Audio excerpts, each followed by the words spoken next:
పోతిరెడ్డిపాడు నుంచి నీటి మళ్లింపు ప్రాజెక్టుల నిండక ముందే ఆంధ్రప్రదేశ్ నిర్వాకం నిరుడు 240 టీఎంసీలకు పైగా మళ్లించుకున్న ఏపీ కృష్ణా వరద నీటిపై దృష్టి పెట్టని తెలంగాణ సర్కార్ ప్రాజెక్టులు పూర్తిగా నిండక ముందే పోతిరెడ్డిపాడు హెడ్ రెగ్యులేటరేట్ నుంచి కృష్ణా జలాల మళ్లింపును యూపీ సర్కార్ అప్పుడే ప్రారంభించింది. దీని ద్వారా తెలుగు గంగ, గాలేరు, నగరి, సుజల శ్రవంతి, హంద్రినివా, సుజల శ్రవంతి, శ్రీశైలం రైట్ బ్రాంచ్ కెనాల్కు నీటి విడుదల చేసింది. ఈ మేరకు రాష్ట్ర మంత్రి బీసీ జనార్దన్ రెడ్డి స్వయంగా ఆదివారం నీటి విడుదలను ప్రారంభించాడు. మొత్తానికి రేవంత్ రెడ్డికి కూడా ఒక పెద్ద టెన్షన్ అయిపోయిండొచ్చు.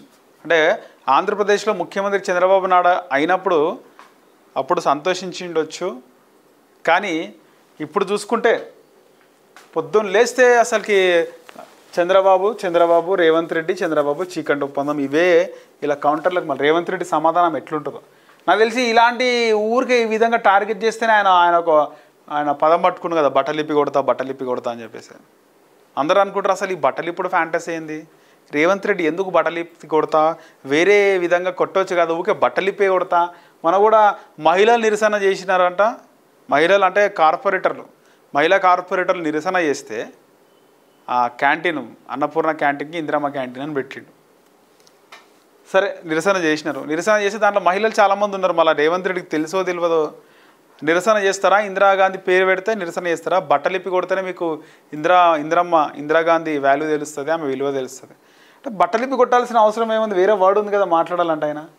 కాకపోతే ఒకటి ఏంటంటే అసెంబ్లీలో ఎవరు కూడా నాకు తెలిసి నాకున్న అవగాహన ప్రకారం తెలంగాణ ఉద్యమం టైం నుంచి నేను యాక్టివ్గా ఉన్నా పాలిటిక్స్లో. అంటే రెగ్యులర్గా వార్తలు చదవడం, లేకపోతే రాష్ట్రంలో ఏం జరుగుతుంది, ఏ పార్టీ ఏంది. అప్పుడు అంటే ప్రజారాజ్యము పార్టీ పెట్టకముందు నుంచి కూడా రెగ్యులర్గా వార్తలు చదివేది. అప్పుడు ఉన్నటువంటి ముఖ్యమంత్రి రాజశేఖర రెడ్డి కానీ ఆయన స్టైలే వేరే విధంగా ఉంటుండే. ఆ తర్వాత రోషయ్య ముఖ్యమంత్రి అయినా, తర్వాత కిరణ్ కుమార్ రెడ్డి ముఖ్యమంత్రి అయ్యాడు, చంద్రబాబు ప్రతిపక్ష నేతగా ఎన్కౌంటర్లు ఇవన్నీ కూడా అసెంబ్లీలో అయినాయి. రాత్రి 2-3 గంటల దాకా కూడా అసెంబ్లీలు నడిచినాయి. కిరణ్ కుమార్ రెడ్డి వర్సెస్ చంద్రబాబు చాలా తిట్టుకున్నారు, కానీ ఎవరు కూడా ఆ తర్వాత కేసీఆర్ కానీ అసెంబ్లీ సమావేశాలు మంచిగా నడుస్తుండే, కానీ సన్నాసి దద్దమ్మనే మాట్లాడుతుండే. కానీ ఎప్పుడు ఎవరు కూడా ఏ ముఖ్యమంత్రి కూడా బట్టలిప్పి కొడతా అని మాట్లాడలేదు. ఈయన బట్టలిప్పుడు ఫ్యాంటసీ అని చాలామంది జర్నలిస్టులు మాట్లాడుకుంటారు. అసలు ఎందుకు ఈ వర్డ్ యూజ్ చేస్తారు, ఊరికే పండబెట్టి దొక్కుతా, పేగులు తీస్తా, బట్టలిప్పి కొడతా అంటే ఆ విధంగా అంటేనన్నా భయపడతారేమో అని అనుకోవచ్చు. ఆయన ఎవరైనా అసలు తగ్గుతురా ఇంకా ఈ విధంగా మాట్లాడతావని చెప్పి ఇంకా రెచ్చగొట్టి మాట్లాడుతున్నా. ఏమన్నా కేటీఆర్ ఏమన్నాడు, వందా అని బొందా అన్నాడు. అసలు రేవంత్ రెడ్డికి గౌరవం ఇస్తలేరా, ముఖ్యమంత్రి పదవికి గౌరవం ఇస్తలేదా, లేదా ముఖ్యమంత్రి పదవికి రేవంత్ రెడ్డి మాటల వల్ల విలువ తగ్గుతుందా? మీరేమనుకుంటున్నారు? అసలుకి వందనా వాని బొందనా అన్నాడు. వాని బొందా ముఖ్యమంత్రి అన్నది కేటీఆర్. అసలు ఎవరికన్నా ఇజ్జత్ ఉందా అసలు రాష్ట్రంలో అన్నట్టు అనిపిస్తుంది అవన్నీ మాటలు చూస్తుంటే. మళ్ళీ ఈయననే తగ్గించుకుంటున్నారు రేవంత్ రెడ్డి. హుందతనం కూడా అవసరం కదా రాజకీయాల్లో. ఎంతోమంది హుందతనం అనేటువంటి రాజకీయ నాయకులను మనం చూసినాం గతంలో. చరిత్రలో ముఖ్యమంత్రి ఒక ప్రతిపక్ష నేత కోసం వానలో అసెంబ్లీకి పోయి, అసెంబ్లీ బయటికి ఒక ముఖ్యమంత్రి ఒక ప్రతిపక్ష నేత వానలో ఒక వినతి పత్రం పట్టుకొస్తే అంటే నిరసన చేస్తారు కదా, వానలో బయటకు వచ్చి ఆ పేపర్ తీసుకున్నట్ట. అలాంటి కన్స్ట్రక్టివ్ పాలిటిక్స్ ఎందుకు ఉండలేదు? పోనీ కక్షపూరితమైనటువంటి రాజకీయాలు ఉన్నాయంటే అవి కూడా కాదు.